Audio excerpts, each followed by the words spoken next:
Hello friends, कैसे आप सब? होप तो फेस्टिवल एंजॉय कर रहे होंगे, हैप्पी लोगों को। और चलिए हम बात करते हैं कि how to read a paper. देखिए, रीडिंग से पहले हमें पता होना चाहिए पेपर का स्ट्रक्चर क्या है। आज हम उसी पे बात कर रहे हैं। मैंने पेपर लिया है यहाँ पे। मैं वन वन नॉट यूज कर रही हूँ आपको टीच करने के लिए।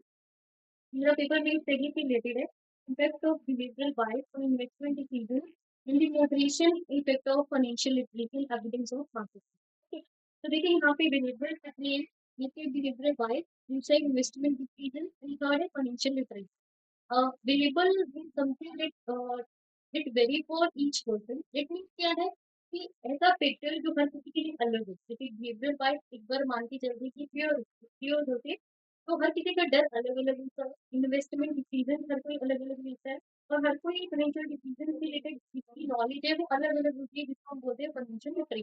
ठीक है, तो यहाँ पे 3 वेरिएबल्स मुझे दिखते हैं, behaviour by investment decision and financial literacy. ठीक है, इसके बाद कितने ऑथर है इस पेपर के? 1 2 3 4 5, यानी कि 5 रिसर्च 5 रिसर्च स्कॉलर है या टेक्नीशियंस है। उन्होंने मिलकर एक पेपर लिखा है। उसके बाद उनकी उनका कॉलेज क्या है वो सब लिखा गया है। ठीक है, तो पहले एक बात ध्यान रखिएगा कि हमें जब भी पेपर रीड आउट करना है, उसको लर्न नहीं करना है, उसको समझना है। तो समझने के लिए हम क्या कर सकते हैं शॉर्ट में, एक तो एक्सेल यूज कर सकते हैं। एक्सेल में देखो मेन मेन हेडिंग हम क्या रखेंगे। इससे पहले क्या रखेंगे? टाइटल क्या है, उसके बाद उत्तर क्या है, उसके बाद इंडिपेंडेंट वेरिएबल कौन से हैं, डिपेंडेंट वेरिएबल कौन से हैं, मीडिएटर कौन सा है, मॉडरेटर कौन से हैं, कौन कौन से वेरिएबल सिग्निफिकेंट है और इनसिग्निफिकेंट है, और उस पेपर का कंक्लूजन क्या है, और उसका रिफ्रेंस रख लीजिएगा। बार बार आपको लिखना नहीं पड़ेगा। ठीक है, तो अब मान लीजिए मेरी स्टडी है इफेक्ट ऑफ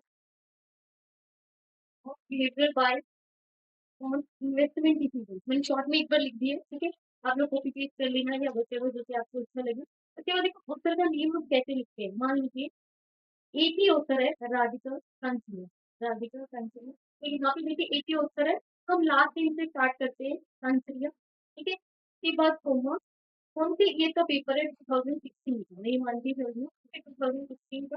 अगर मान लीजिए दो उत्तर है, एक है राधिका कंसिलिया और सेकंड है सुमन कुमारी। अगर दो उत्तर है, हमें पता है लास्ट नेम यूज करना है, तो वही हमें क्या लेना है? कांसिया एंड कुमार। वो दो उत्तर है तो और कॉमन लगा के वो ईयर मैंने लिख दिया। क्या है? मोर देन टू है। अगर मोर देन टू है, जैसे एक पेपर में हमने देखा कितने उत्तर थे, 1 2 3 4 5, तो हमें क्या करना है? फर्स्ट उत्तर का लास्ट नेम है। हमें फर्स्ट उत्तर का लास्ट नेम क्या है? मून। ठीक है, तो यहाँ पे मैं यहाँ पे लिख के दिखा रही हूँ आपको, मैंने मून। ठीक है, बाकी जो भी ऑथर होते हैं उसके लिए हम यूज करते हैं एटोल। एटोल वर्ड यूज करते हैं। वही ईयर है 2016। ठीक है, तो ये लिटरेचर सॉरी साइट करने के लिए हम ऐसे यूज करते हैं। ठीक है, अब देखिए जैसे जैसे हम रीड करेंगे हमें पता चलेगा इंडिपेंडेंट क्या है, डिपेंडेंट क्या है, मीडिएटर मॉडरेटर यूज हुए या नहीं, सिग्निफिकेंट क्या है, इनसिग्निफिकेंट क्या है, कंफ्यूजन क्या है, वो सब हम देख सकते हैं। ठीक है, ठीक है। अब हम देखते हैं इसके एब्स्ट्रैक्ट में क्या लिखा जाता है। ठीक है, एब्स्ट्रैक्ट में ऑलमोस्ट क्लियर हो जाता है कि पेपर में क्या किया गया है। तो कीवर्ड्स कीवर्ड की हेल्प करते हैं। एक तरीके से बदल जैसे बिहेवियरल फाइनेंस रिलेटेड है, में बाइसिस की बात हुई है, इन्वेस्टमेंट डिसीजन की बात हुई है, फाइनेंशियल लिटरेसी की बात हुई है, और सैंपल जो हमारा है, सैंपल में हमने इंडिविजुअल्स को लिया। ठीक है, तो ऑलमोस्ट यहाँ पे क्या है इम्पोर्टेंट जो और वर्ड से पूरी स्टडी में जो यूज है वो कीवर्ड्स में आ जाते हैं। ठीक है, अब एब्स्ट्रैक्ट में देखिए क्या है। सबसे पहले ये स्टडी क्या करना चाह रही है, उसने बताया कि एक इन्वेस्टिगेट कर रही है इन्वेस्टर के बिहेवियर को और बिहेवियरल बायस, इन दोनों को कोरिलेट करके हम क्या कर रहे हैं, हम यहाँ पे ये स्टडी कर रहे हैं। ठीक है, और ये पाकिस्तान से रिलेटेड है। ठीक है, उसके बाद डाटा कलेक्ट किया गया इंडिविजुअल इन्वेस्टर से। ठीक है, वो भी पाकिस्तान से। ठीक है, और इसमें कौन सी मैथोलॉजी यूज की है वो लिखा गया है, रिग्रेशन एनालिसिस यूज हुआ है। ठीक है, और इसमें बोला गया है कि इसमें बहुत सारे मैंने बिहेवियरल बायस कंसीडर किए हैं, जैसे एंकरिंग है, ओवर कॉन्फिडेंस है, वर्डिंग है। धीरे धीरे हम पढ़ेंगे। ठीक है, यानी कि अगर ओवरऑल में देखो इसमें क्या बोला गया है, ये स्टडी क्यों की है। ठीक है, ये स्टडी हम क्या कर रहे हैं वो लिखा हुआ है। ठीक है, स्टडी में हम क्या कर रहे हैं। ठीक है, और इसमें से डाटा हमने कलेक्ट किया है, कैसे कलेक्ट किया, प्राइमरी सेकेंडरी वो लिखा जाता है। ठीक है, डाटा टाइप क्या है, और सैंपल साइज अभी हम देखे 261, तो सैंपल साइज क्या है। ठीक है, इससे मुझे डिफिकल्ट लग रहा है। चलिए, तो यहाँ पे क्या लिखा गया है, सैंपल साइज क्या है वो लिखा हुआ है। स्टेप में क्या क्या लिखते हैं बस उसी की बात हो रही है, ठीक है। और हमारे इंडिपेंडेंट वेरिएबल्स क्या है, बिहेवियरल बाइस, ठीक है। अभी हम बात करेंगे कोई बात नहीं, डिपेंडेंट वेरिएबल्स क्या है, मॉडरेटर क्या है, मीडिएटर क्या है, वो सब यूज करते हैं। बट एट द एंड हम क्या बोलते हैं कि एट द एंड हम बोलते हैं कि स्टडी ने क्या सजेस्ट किया, मतलब क्या रिजल्ट आए उसके बारे में हम बात कर लेते हैं। और ये स्टडी हेल्प करेगी पॉलिसी मेकर की, स्टॉक मार्केट अथॉरिटीज की, अबाउट मतलब हमारे इंडिया, चलो मैं अपनी इंडिया की बात करी, हमारे इंडिया में कैसे डिसीजन लिए जाते हैं वो जानने में हेल्प करेगी ये स्टडी, स्टॉक मार्केट अथॉरिटीज को भी और पॉलिसी मेकर्स को भी। ये लिखा गया है कि ये तो पाकिस्तान से रिलेटेड है, तो ये बताया गया पाकिस्तान में कैसे डिसीजन लिए जा रहे हैं, पॉलिसी मेकर्स को भी पता चलेगा और स्टॉक मार्केट अथॉरिटीज को पता चलेगा। ये लाइन आपको almost हर किसी में मिल जाएगी, ठीक है। सब्जेक्ट में क्या है, ओवरऑल हम लिखते हैं कि स्टडी क्या है, इंडिपेंडेंट वेरिएबल क्या है, डिपेंडेंट वेरिएबल क्या है, मॉडिफायर क्या है, ठीक है। और रिजल्ट क्या आया और ये कैसे हेल्प करेगी, ठीक है। इसके बारे में ओवरऑल किसमें लिखा जाता है, एब्स्ट्रैक्ट में, ठीक है। इसके बाद हम बात करते हैं देखिए इंट्रोडक्शन में। इंट्रोडक्शन में हम क्या क्या लिखते हैं, ये स्टडी क्यों की जा रही है, ठीक है, क्यों की जा रही है, तो ये लिखा देखा जाता है क्यों कर रहे हैं हम, ठीक है। और ये कैसे कंट्रीब्यूट करेगा, ठीक है। तो एक ही स्टडी पे बहुत सारे पेपर्स है, तो हमने क्या नया डाला है इसको बोलते हैं हम कंट्रीब्यूशन, ठीक है। तो ये कैसे कंट्रीब्यूट कर रहा है, इसका कंट्रीब्यूशन कैसा है,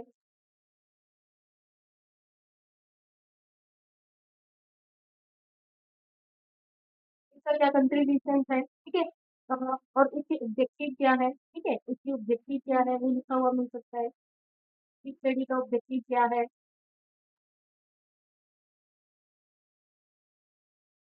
तो ये सब किसमें लिखा जाता है, इंट्रोडक्शन में, ठीक है। तो देखिए सबसे पहले इन्होंने बहुत सारे पेपर्स रीड आउट करे थे, जैसे इन्होंने लिखे साइमन 1955, ठीक है, ठीक है। और ये वाली स्टडी है, इसके बाद ये है, देखो ये सारे में आपको लिखता है सिखाएगी, इसमें एक ही होगा, इसमें दो स्टूडेंट्स की पेपर लिखा होगा, इसमें एक में लिखा है, इसमें दो में लिखा है, ठीक है। और एटोल मैंने कहा था सिर्फ एक हम पोस्टर का नाम लास्ट में लिखेंगे, एटोल यूज करेंगे, ठीक है। उसके बाद ये एक ही ऑथर ने पेपर लिखा है, इसमें दो में लिखा है, इसमें भी दो में लिखा है, इसमें भी दो में लिखा है, ठीक है। मैंने बहुत सारी स्टडी रीड आउट की है और उसके बाद लिखा है कि जो भी इम्पोर्टेंट लाइन इसके रिलेटेड उन्होंने राइट डाउन किया, ठीक है। लेकिन अभी राइट डाउन कैसे किया, मान लीजिए मैं बिहेवियरल बाइस की काम करना चाह रही हूँ, वो इसका जैसा आइडिया बिहेवियरल बाइस में कैसा है, ओवर कॉन्फिडेंस है, जैसे ओवर कॉन्फिडेंस है या हर्डिंग है, ठीक है। ये मेरे को बात किया फाइनेंशियल लिटरेसी है, हाँ, इससे रिलेटेड उन्होंने पेपर रीड आउट किए, ठीक है, डिजिटल बाइस से रिलेटेड उन्होंने पेपर रीड आउट किए, तो इसकी जो भी इम्पोर्टेंट लाइन्स लगी वो सब राइट डाउन की हुई है और उनको शॉर्ट किया गया है, उनको टाइप कर दिया है कि इस ऑथर ने ऐसा बोला है, लाइक कुछ ऐसा उन्होंने लिखा है, ठीक है। बहुत सारी मेहनत की हुई है, ठीक है। देखो उन्होंने फाइनेंशियल लिटरेसी को लेना था, तो उन्होंने बोल दिया कि साइकोलॉजिकल ट्रेड के अलावा फाइनेंशियल एग्जिस्टिंग लिटरेचर में फाइनेंशियल नॉलेज या लिटरेसी को बहुत हाईलाइट किया गया है, बहुत सिग्निफिकेंट माना है, ठीक है। और उसके बाद देखो क्या है, इसी में सारा इंट्रोडक्शन बनाते टाइम उन्होंने बोल दिया कि सब सेक्टर को कंसीडर करते हुए इस स्टडी के इम्पोर्टेंट गोल क्या है या ऑब्जेक्टिव्स क्या है वो उन्होंने यहाँ पे शो किए हुए हैं, ठीक है। यहाँ पे गोल लिखे हैं कि बिहेवियरल बाइस कैसे इन्फ्लुएंस करता है इंडिविजुअल इन्वेस्टर इन पाकिस्तान। ये तो ऊपर भी आपको कीबोर्ड में मिल गया था कि ये स्टडी किससे रिलेटेड है, इंडिविजुअल इन्वेस्टर के लिए। तो पाकिस्तान के जो भी इंडिविजुअल इन्वेस्टर है उसके ऊपर फोकस है हमारा, ठीक है।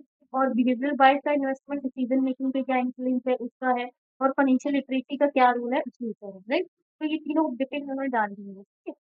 अब हमें मैं आपको बोलती हूँ जब भी कोई रिसर्च पेपर हमें लिखना होता है तो हमें गैप निकालना होता है, रिसर्च गैप, कि आप ये स्टडी क्यों करना चाह रहे हो। उन्होंने बोला है कि जो भी हमने लिटरेचर देखा, तो लिटरेचर में क्या है, देखो बिहेवियरल फाइनेंस एक ऑर्गन, मतलब इसको या तो इग्नोर किया गया है, ठीक है, या इसको इतनी इम्पोर्टेंस नहीं दी गई है, ठीक है। स्पेशली यहाँ पे इमर्जिंग मार्केट, तो पाकिस्तान की मार्केट के अंदर, तो वो सोचते हैं कि हम इस स्टडी को करें और जो भी नॉलेज हम ऐड कर पाए पुराने लिटरेचर में, या जो भी एग्जिस्टिंग बॉडी ऑफ नॉलेज है इसमें जो हम ऐड करना चाहते हैं थ्रू दिस पेपर, ठीक है। और इस स्टडी में रिप्रेजेंटेटिव एक्स्ट्रा यूज किया गया और एंकरिंग को भी यूज किया गया एज अ इंडिपेंडेंट वेरिएबल, ठीक है। मान लो एक स्टडी है, एक स्टडी में क्या है, ओवर कॉन्फिडेंस ले लिया, एक स्टडी में हर्डिंग ले लिया, ठीक है। तो ये मान लो ये क्या है, मेरा इन्वेस्टमेंट डिसीजन है, इसका इफेक्ट देखिए इन्वेस्टमेंट डिसीजन पे इसका देखिए। दूसरी स्टडी है, इसके अंदर मान लो क्या लिया गया है, एंकरिंग। ये कुछ वेरिएबल्स है, मे बी आपको समझ आ रहे हैं कि नहीं, ठीक है। ये दूसरी स्टडी में एंकरिंग था और लो से वर्जन था, उनका इम्पैक्ट देखा गया इन्वेस्टमेंट डिसीजन पे, ठीक है। मान लो दो अलग अलग स्टडी, तो हम क्या करते हैं, कई बार हम चारों को इकट्ठा कर लेते हैं कि ओवर कॉन्फिडेंस, लो से वर्जन, तीसरा पेपर मैं रिव्यू मान लो, ठीक है, ओवर कॉन्फिडेंस, हर्डिंग और एंकरिंग, ठीक है। और यहाँ पे क्या है, ये इन्वेस्टमेंट डिसीजन, इनका इम्पैक्ट हम क्या करते हैं, देखते हैं। सिमिलरली हो सकता है उन्होंने सारा क्या किया हो, रीड आउट किया हो, तब उन्होंने निकाला कि इस स्टडी में हम क्या करेंगे, एक्स्ट्रा यूज करेंगे रिप्रेजेंटेटिवनेस और anchoring as a independent variable, ठीक है। इसके साथ विद फाइनेंशियल लिटरेसी, ये तो इम्पोर्टेंट है, ऊपर वेरिएबल मैंने पहले ही बता दिया था, ठीक है। तो अगर इस बिहेवियरल बाइस के स्पेशली पाकिस्तान की बात कर रहे हैं, वहाँ पे स्टडीज बहुत लिमिटेड है, ये ज़्यादातर आपको इस क्या में मिलेगा ही मिलेगा कि बहुत स्टडीज लिमिटेड है इसलिए कर रहे हैं, ठीक है। तो ये कैसे कंट्रीब्यूशन देगा, मैंने बताया था यहाँ पे अभी कि आपको देखना है कि क्यों कर रहे हैं, क्यों कर रहे हैं, अभी पता चल गया क्योंकि इसके ऊपर स्टडीज क्या है, बहुत कम हो रहा है। दूसरा ये क्या कंट्रीब्यूट करेगा, प्रोडिक्टिव में बता दी, ये क्या कंट्रीब्यूट कर रहा है उसके बारे में बात करते हैं। एक तो एम्पिरिकल एविडेंस मिलेगा, ठीक है। हम स्टैटिस्टिकल टूल्स लगा रहे हैं, सारा रिजल्ट निकाल रहे हैं, उसकी बात करें कि ये एज एम्पिरिकल एविडेंस आपको मिल जाएगा, ठीक है। और बता रहे कि बिहेवियरल बाइस का इन्वेस्टमेंट डिसीजन मेकिंग के ऊपर हम ऑब्जर्व करेंगे, ऐसा ऐसा, ठीक है। फाइनेंशियल लिटरेसी को एज अ मोटिवेटर ले रहा हूँ, ठीक है। और उसके बाद मैंने कहा था एक लाइन ऑलमोस्ट मुझे हेल्प करेगा, ठीक है। ये पॉलिसी मेकर की हेल्प करेगा, इन्वेस्टमेंट बैंक की हेल्प करेगा, इंस्टीट्यूशन की, स्टॉक मार्केट की, ठीक है। कि कैसे इन्वेस्टर्स को हम अट्रैक्ट कर सकते हैं फॉर देयर डिसीजन मेकिंग, ठीक है। तो ये सारे इसमें क्या है, कंट्रीब्यूशन है। कंट्रीब्यूशन में इसमें ये लिखते हैं कि बिहेवियरल बायस में, बिहेवियरल बायस को मैं ले रहा हूँ, फाइनेंशियल लिटरेसी को ले रहा हूँ, ठीक है। और उसके बाद इससे क्या है, पॉलिसी मेकर्स को भी हेल्प मिलेगी, ये सारे किसमें इंक्लूड हो रहे हैं, कंट्रीब्यूशन से, ठीक है। तो दोबारा बोल दिया लिमिटेड स्टडीज है डेवलपिंग इकोनॉमिक में, स्पेशली मैं पाकिस्तान की बात कर रहा हूँ, तो ये हमें इंकरेज करें कि इसकी स्टडी होनी चाहिए, इसलिए मैं ये स्टडी कर रहा हूँ। उसके बाद देखिए इंट्रोडक्शन में क्या लिखा जाता है कि रिमेनिंग पेपर आप कैसे बनाएंगे, ठीक है। तो यहाँ पे इंट्रोडक्शन के आगे वन लिखा होगा रिसीवर, तो यहाँ पे क्या है, हेडिंग जो होती है ज्यादातर तो फिक्स रहती है, ठीक है। जैसे कह रहे कि जो रिमेनिंग पोर्शन है स्टडी का उसको हम ऐसे से डिवाइड करेंगे। सेकेंड में हम लिटरेचर रिव्यू डालेंगे, थर्ड में हम क्या लिखेंगे, रिसर्च मेथड्स के बारे में लिखेंगे, फोर्थ में क्या जो भी रिसर्च मेथड निकाल के रिजल्ट आए उसके बारे में बात करेंगे, फिफ्थ में क्या होगा, कंक्लूजन।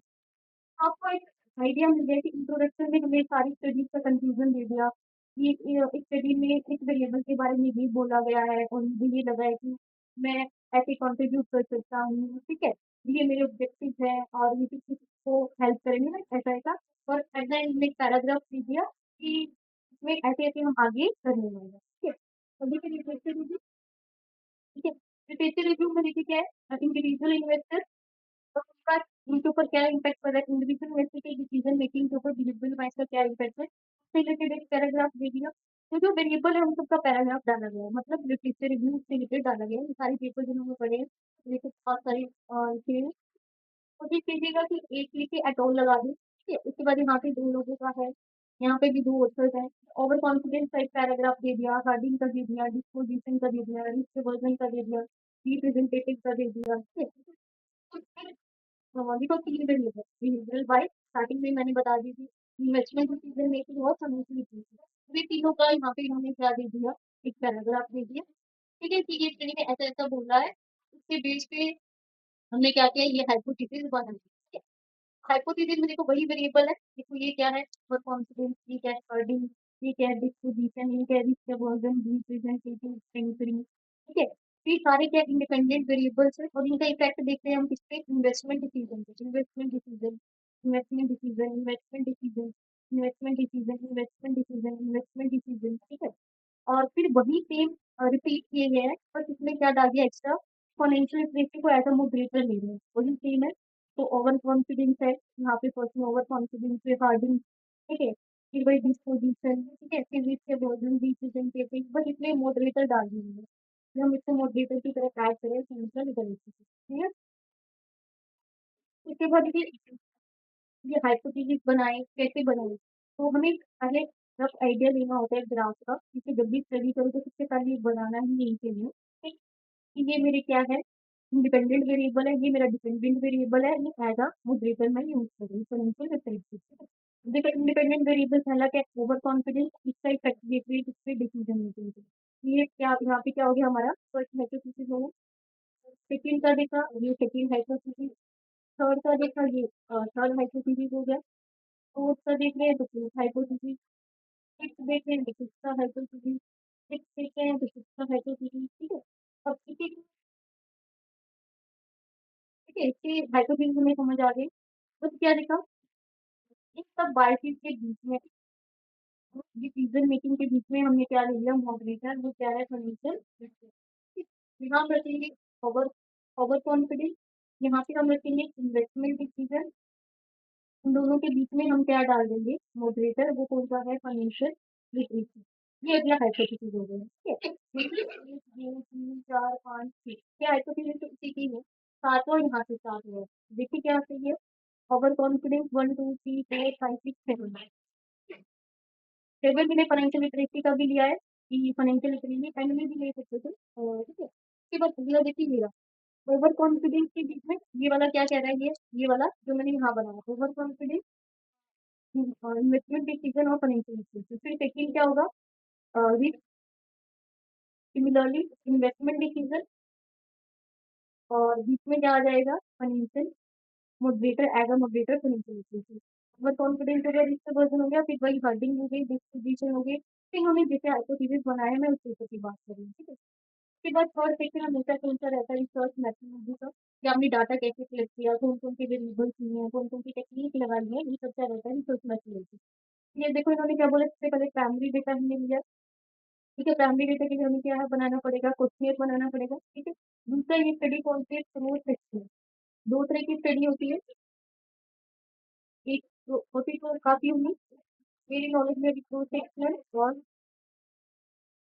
लॉन्गिट्यूडनल, ठीक है। सेक्शनल और लॉन्गिट्यूडनल में क्या डिफरेंस है, मान लो मैं दिल्ली जाती, दिल्ली के किसी यूनिवर्सिटी में गई डाटा कलेक्ट करने के लिए, और मुझे मालूम 300 यूनिवर्सिटी चाहिए, तो मैंने एक ही टाइम पे क्या किया, पूरा डाटा कलेक्ट कर लिया, मीन फिर 4 5 दिन लगाए तो डाटा सेक्शन लग गया, तो हम बोलते क्रॉस सेक्शनल। लेकिन लॉन्गिट्यूडनल में क्या होता है, लॉन्गिट्यूडनल में क्या होता है, जैसे मैंने फर्स्ट मंथ में डाटा कलेक्ट किया, फर्स्ट मंथ से, ठीक है। फिर मैंने कहा थोड़ा टाइम हो जाने दो, ठीक है। फिर मैंने 6 मंथ, आफ्टर 6 मंथ मैंने दोबारा ट्राई किया, आफ्टर 6 मंथ फिर मैंने क्या किया, डाटा कलेक्ट किया। फिर मैंने 1 ईयर के बाद डाटा कलेक्ट किया, तो हम बोलते हैं ओवर द टाइम, तो टाइम लगा फिर हम डाटा कलेक्ट कर रहे हैं, उसको हम बोलते हैं लॉन्गिट्यूडनल, ओवर द टाइम कह सकते हैं। और एक ही रन में या 4 5 दिन में कह रहे हैं, 6 महीने में अंदर हमने डाटा कलेक्ट कर दिया, तो हम लॉन्गिट्यूडनल पैसे भी समझ समझ सकते हैं। जैसे कोई ट्रेनिंग दे रहे हैं, ट्रेनिंग से पहले का डाटा ले रहे हो, ट्रेनिंग के बाद का डाटा ले रहे हो, ठीक है। तो यहाँ पे लॉन्गिट्यूडनल में over the time data collect करते हैं, तो समझ आया हो, ठीक है। उसके बाद उन्होंने बोला कि क्वेश्चन कैसे उन्होंने फिल करवाया, उन्होंने बोला मैंने ईमेल के थ्रू या फिर लिंक्डइन पोस्ट या फेसबुक की हेल्प से करवाया, ठीक है। हो सकता है हमें लेकिन आज ना गूगल फॉर्म यूज करते हैं, हाँ लिंक्डइन पे भी हम पोस्ट कर देते हैं वैसे, ठीक है। ईमेल के थ्रू भी हम कलेक्ट कर सकते हैं। इन्होंने टोटल 300 क्वेश्चन डिस्ट्रीब्यूट किए थे, उसमें से 261 का रिस्पॉन्स आया उन्होंने, या 261 या कम्प्लीटली आए होंगे, तो 261 उन्हें कम्प्लीट मिले, ठीक है। बिल्कुल ऐसा होता है कि मीटिंग डेटा गूगल फॉर्म में नहीं मिलता है, ये सिस्टम, ये पुरानी स्टडी है, तो 261 इन्होंने कंसीडर किया। उसके बाद देखो सैम्पलिंग टेक्निक आपको ऑलमोस्ट पेपर में कन्वीनियंस मिलेगी। उसका एक पेपर उन्होंने बहुत किया है कि उन्होंने बोला है कि हम क्या कर सकते हैं, ये इसे यूज कर सकते हैं, ठीक है। क्योंकि इससे क्या है, इजीली हमें एक्सेसिबल हो गई हमारे रिस्पॉन्ड, ठीक है। उन्होंने एक तो स्टडी को बहुत अच्छे से रीजन दे दिया कि मैंने ये क्यों यूज किया।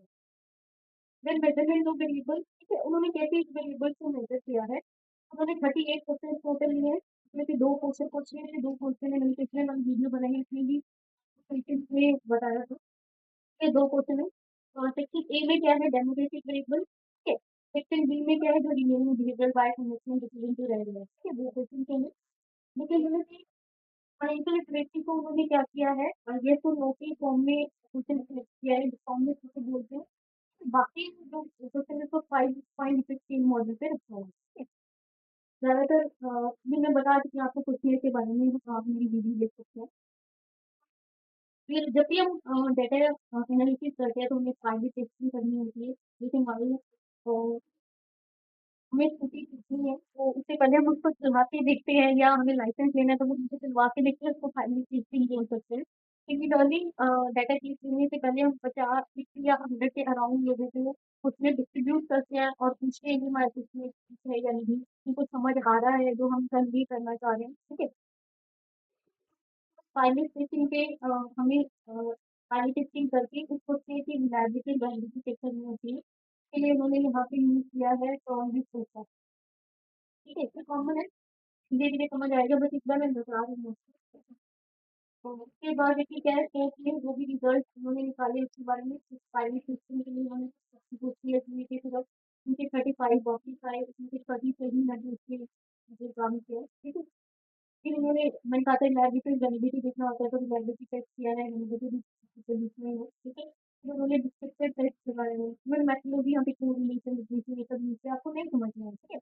लेकिन चीज़ आपको समझ भी नहीं आएगा, जब कितनी भी वीडियो सीखेंगे तो भी जब तक आप खुद रन नहीं करते हैं, मेरा पर्सनल एक्सपीरियंस है, मैं कितनी भी वीडियोज़ देखती हूँ, जितना भी करी हूँ, मुझे नहीं समझ आता है जब तक मैं उसको इम्प्लीमेंट ना करूँ। फिर उन्होंने सारी टेबल्स लगाई हैं, सारा एनालिसिस कर दिया है, ठीक है। हमें एनालिसिस का पता होना चाहिए बस, ठीक है। तो यहाँ पे इंडिपेंडेंट वेरिएबल हमें पता चल गया है कि ओवर कॉन्फिडेंस है, ठीक है। और हर्डिंग था, मतलब सारे यहाँ पे आप क्या कर सकते हो, ओवर कॉन्फिडेंस सारे इंडिपेंडेंट वेरिएबल लिख सकते हो। डिपेंडेंट सिर्फ क्या था, इन्वेस्टमेंट डिसीजन हमारा यहाँ पे क्या था, डिपेंडेंट वेरिएबल था। मीडिएटर कुछ है नहीं, मॉडरेटर हाँ इन्होंने ले रखा है, लिटरेसी। मॉडरेटर हमारे यहाँ पे क्या है, फाइनेंशियल लिटरेसी, ठीक है। चलिए, कंफ्यूजन और रिकमेंडेशन में देखो हमने स्टार्ट ही कैसे किया है, पहले बताया कि क्रेडिट हमने किससे की है, क्या इन्वेस्टमेंट किया है, हमने डिजिटल बाइक का इफेक्ट देखा है किसके ऊपर, इन्वेस्टमेंट डिसीजन के ऊपर, और हमने मॉडरेटिंग इफेक्ट किया है किसका, फाइनेंशियल लिटरेसी का, ठीक है। तो आप रीड करेंगे आपको यही दिखेगा। इसके बाद के जो रिजल्ट है, हमें रिजल्ट से मतलब है, उन्होंने बताया कि तीन तरह के वेरिएबल है, इंडिपेंडेंट वेरिएबल है, जिनका रिजल्ट क्या है, सिग्निफिकेंट है, जिनका रिजल्ट है सिग्निफिकेंट, यानी कि तीन है, ओवर कॉन्फिडेंस, हर्डिंग और entry. Over confidence, herding and entry, ठीक है। ये क्या है, सिग्निफिकेंट है,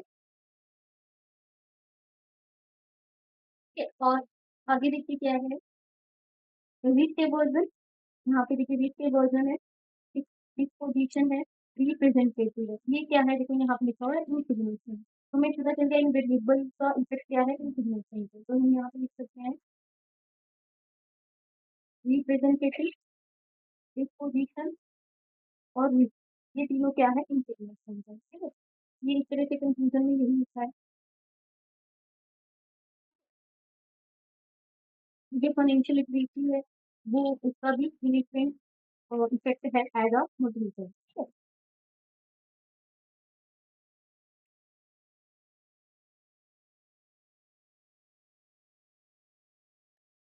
अगर हम स्टार्ट में देखें,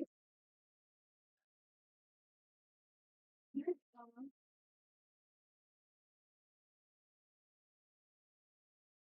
वो कॉन्फिडेंस हमारा क्या है, सिग्निफिकेंट है, जिसके वर्जन हमारा सिग्निफिकेंट नहीं है, हार्डिंग बिहेवियर का सिग्निफिकेंट है, डिस्पोजिशन का नहीं है, रिप्रेजेंटेटिव का नहीं है, और एंकरिंग का है। तो ये तीन वेरिएबल ऐसी है जिसका इफेक्ट डिसीजन मेकिंग पे पड़ रहा है, तो मतलब डिफरेंट इफेक्ट है, लेकिन बाकी तीनों का नहीं है।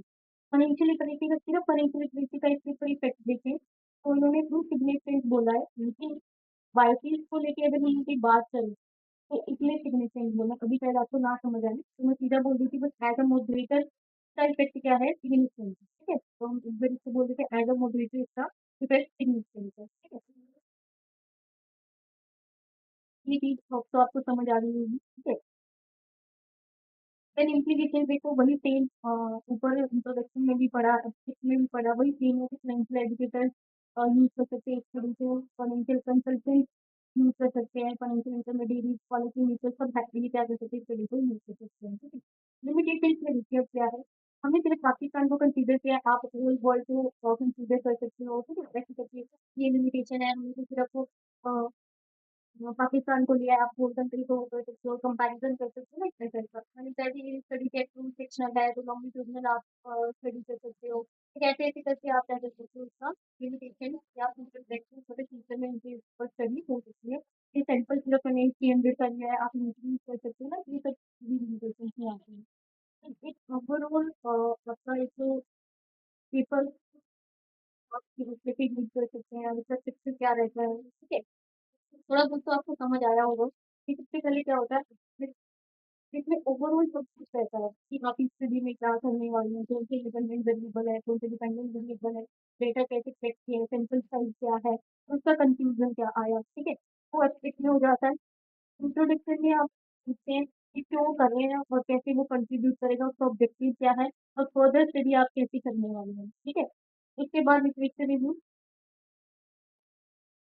लिटरेचर रिव्यू के बेस पे जो मेन चीज़ आती है वो क्या रहती है आपकी हाइपोथेसिस डेवलपमेंट, ठीक है? क्योंकि लिटरेचर रिव्यू करके आप रफ चार्ट बनाते हैं और चार्ट के बेस पे आप क्या है हाइपोथेसिस डेवलप करते हैं, ठीक है? इसके बाद आपका क्या रहता है मेथोडोलॉजी कि आप कैसे काम करने वाले हैं, मैक्सिमम कौन से मेथड यूज करेंगे, जैसे पायलट एक्टिविटी मैंने डाटा को ऐसे क्लोज किया है विथ मेथोडोलॉजी को यूज करके, ठीक है? इसको हम बोलते हैं डिटेल्स में डाटा एनालिसिस भी बोल सकते हैं, डाटा एनालिसिस इंटरप्रिटेशन या कुछ भी, ठीक है? हेडिंग आपको अलग अलग पेपर्स में अलग अलग मिल जाएगी, मुझे बात को कन्वे करना है, ठीक है? मुझे कांतिया बोल दो, राधिका बोल दो, बात है लिखनी है, ठीक है? इसके बाद यहाँ पे क्या रहता है कंक्लूजन, और पेपर में आपको डिस्कशन सेक्शन भी मिलेगा, वही सेम होता है डिस्कशन में भी आप रिजल्ट भी लिखते हैं, लेकिन डिस्कशन में मेन क्या लिखना होता है इंप्लीकेशन, उन्होंने बाद में वो लिखा हुआ है इंप्लीकेशन, इंप्लीकेशन का मतलब है किस चीज़ से ये स्टडी हेल्पफुल रहेगी, उसके बाद कंक्लूजन के बाद क्या आ जाता है लिमिटेशन, लिमिटेशन एंड इंट्रोडक्शन, ठीक है? हाँ, एक बात और ध्यान रखिएगा यहाँ पे चार्ट आपकी एक बार अगर कॉमन सेंस में बोले तो चार्ट बोल दो, कंसेप्चुअल फ्रेमवर्क बोल दो, कंसेप्चुअल फ्रेमवर्क बोल दो, रिसर्च पेपर में सर्च फ्रेमवर्क बोला हुआ है जो भी है, वो ज़रूरी है। तो यहाँ पे देखिए क्या एक हो गया इंट्रोडक्शन हो गया, लिटरेचर रिव्यू हो गया, मेथोडोलॉजी, तो ऐसे करके इसकी हेडिंग्स रहती हैं। यहाँ पे आपको एक चीज़ और देखने को मिल रहा है थ्योरेटिकल कंसिडरेशन, तो कुछ पेपर्स में थ्योरेटिकल कंसिडरेशन, ठीक है? तो आपको क्या करना है बस इस वे में आपको एक अच्छी चीज़ बना लेनी है, ये आपको हेल्प करेगी कि कौन से सबसे सिग्निफिकेंट है, कौन से इनसिग्निफिकेंट है, अलग-अलग स्टडीज़ में कौन से वेरिएबल यूज़ किए हैं, आप कौन-सा केस स्टडी को मिला के फोर्थ मॉडल बना सकते हैं ना, इसमें सारी चीज़ देखने मिलेगी, ठीक है? अब तो मैं और भी पेपर्स आपको रीड आउट कराऊँगी इसके भी इसके लेवल के, तो ये बस एक बेसिक सा आपको समझाने के लिए, एक पेपर का स्ट्रक्चर क्या होता है, उसको कैसे रीडिंग करनी होती है। अब तो आपको मेरी वीडियो अच्छी लगेगी, थैंक यू सो मच।